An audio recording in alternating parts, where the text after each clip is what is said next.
I mean, today will be a bit different because we're doing lots of introductions and just setting the scene a little bit and why we're here and all that kind of thing. Have you picked up a running order for today, a questionnaire? With regards to the questionnaire, if you could at some point just take a few minutes, it just helps us get a feel for kind of what we have to do in between the weeks. You can engage with this however you want to. It's entirely up to you. And as you can see from that, there are some, you could just rock up here on the sessions and participate in that way. Or there are different ways in which you can do that, to sort of get stuck in. What we need to know is just who wants to do what. So there's no pressure any which way, because we know all your situations and circumstances are very, very different. And that will dictate the level of involvement that you may or may not have. So we're very, very relaxed about that. But for some of you, you might want to really go for it. And if that's you, we want to be able to facilitate and encourage and support that. Can we put the screen down? Is that all right? It's just a bit... So if you could take a moment, without any sense of pressure from us, you do what you want to do and engage in whatever way you want to engage. I'll talk about that in a moment, but just we'll serve coffee again in a little bit. I didn't put enough on this morning.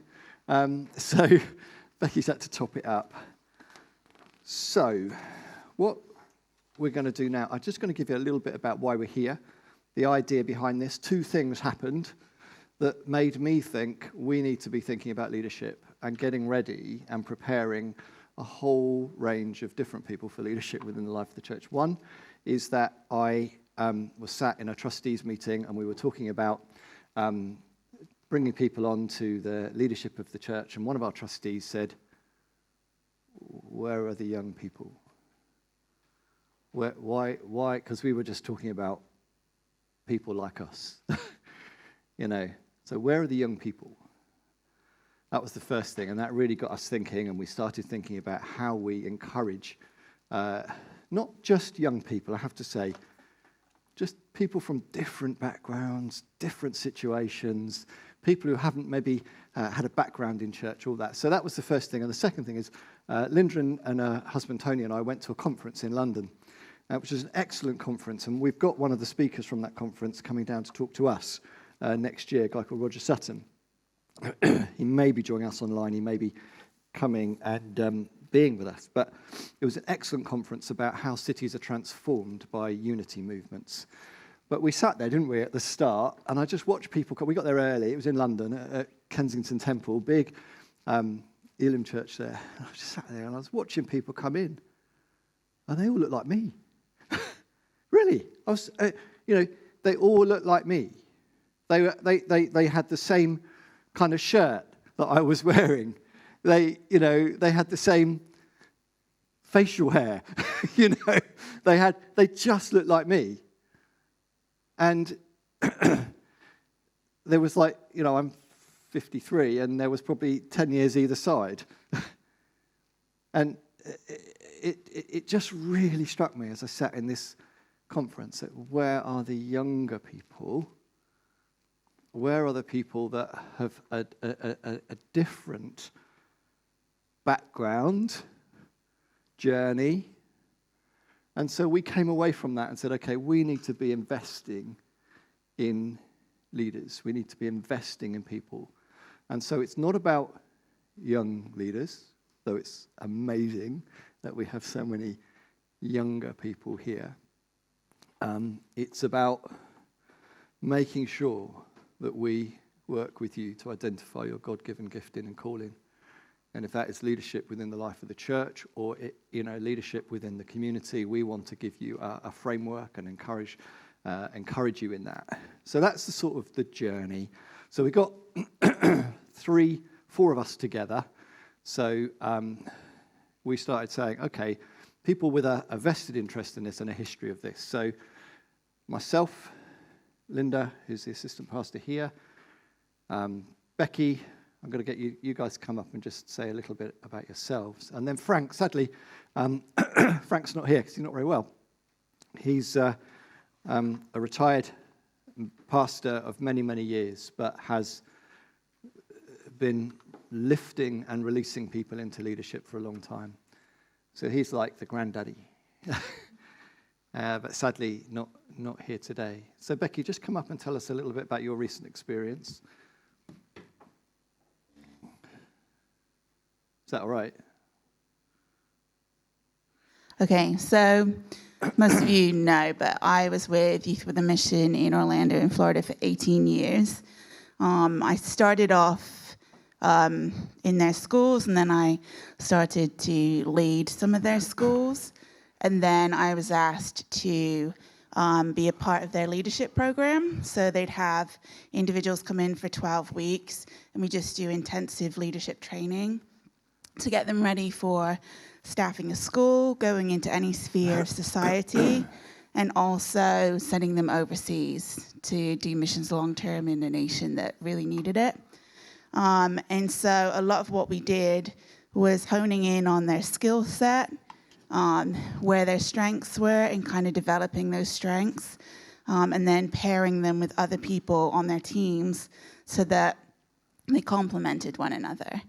And another aspect of it was that we would do a lot of outreach training for youth in churches. So we would send teams to visit various churches. So what it looked like to set those things up for the youth to promote missions, basically.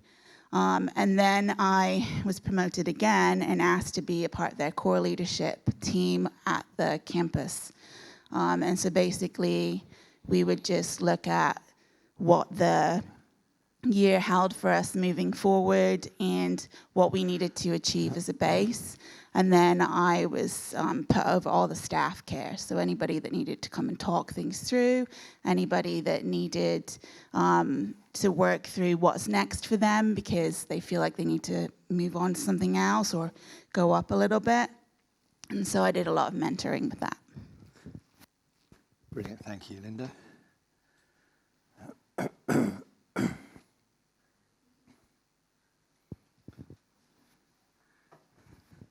Hello. Okay, so before I came here, my background is human resources. So many years, about 20 years, I was involved in apprenticeships and training people and leading teams in an HR setting. So that's a bit of leadership before church that I was involved in. And then I've been here, I don't know, about 15 years, I think. Started off as the like a children's worker, and gradually over that time built teams for lots of different areas, and lots of you are on those teams. And then obviously walking in a little bit more into the church leadership as well. Lovely, thank you.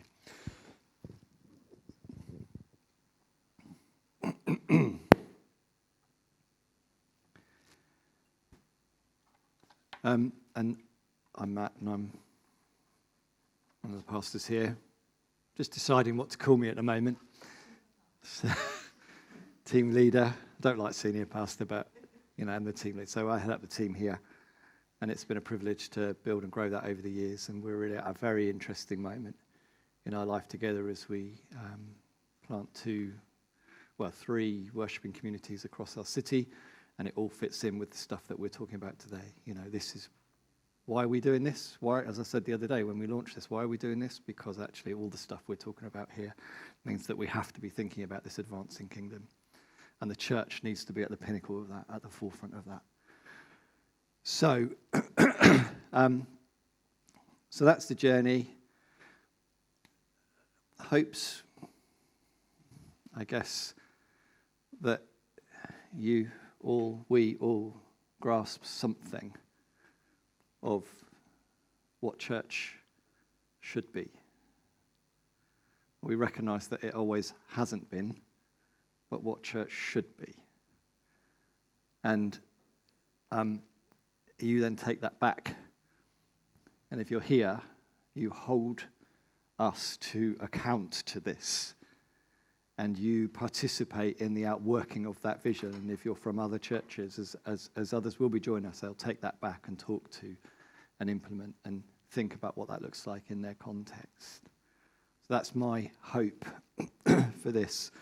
I've already said about different ways in which you can engage in the course. Please do the questionnaire. One thing I didn't put on there is a place to write your name. Please write your name. The reading plan, if you want to do it, we'll put it together. And you can read through the New Testament in the next sort of 8 or 9 months. So it's a great thing to do. We do it as a church from time to time when we put a reading plan together.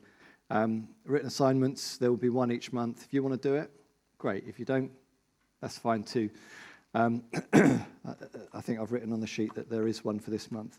Mentoring. If you'd like to talk to someone in between sessions, it'd probably be me, Linda, Becky, or Frank. But there are other people that we can call on who have an experience, and we would maybe try and sort of say marry you together. That's probably the wrong phrase,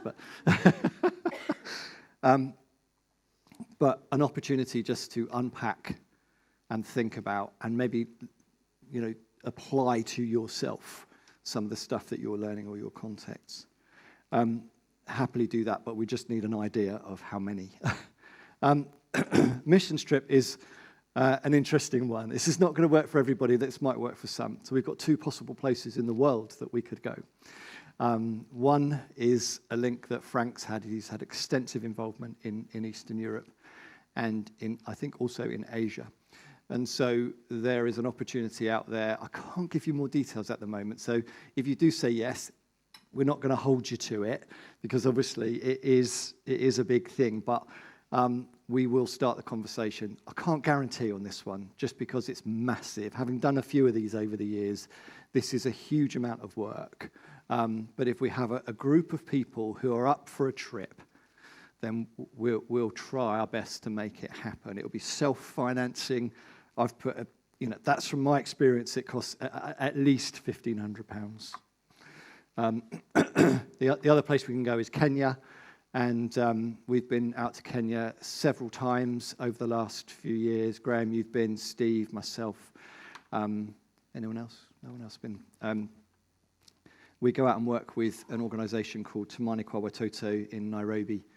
We would partner with them. We've been partnering with them for years, but we go out and work with the team there, rescuing children from the streets of Nairobi or going out to the districts and working with their partners. There may be a project that we would get involved in. We've just built a house out there and been out to open that house. So I know that's not going to be for everybody, but it could be for some. Probably be in sort of February, March time next year. We can make that happen, but it's something that you would just need to say, okay, I'm up for that. And there would be a lot of onus upon the team to make that happen because it can't fall to me or to us. So it will be a group that we would get together and work out how to do that. But we've got some good experience there. And I've always loved going out. It's been life-changing when I've gone out and done that. Culture of the course. Recognise that we're all at very different stages. And that's the idea. The idea is that we've got different people of different ages and stages, different places in their faith journeys. We're not all one sort of dominant sort of, there's difference, which I love. Questions anytime. We like that, within reason. And then confidentiality, really. If people share within the group, we'd like that to stay within the group, really. No wrong questions. No question is a silly question. If it's a question you've got, then ask it. If you don't want to ask it out loud, grab one of us or the person speaking.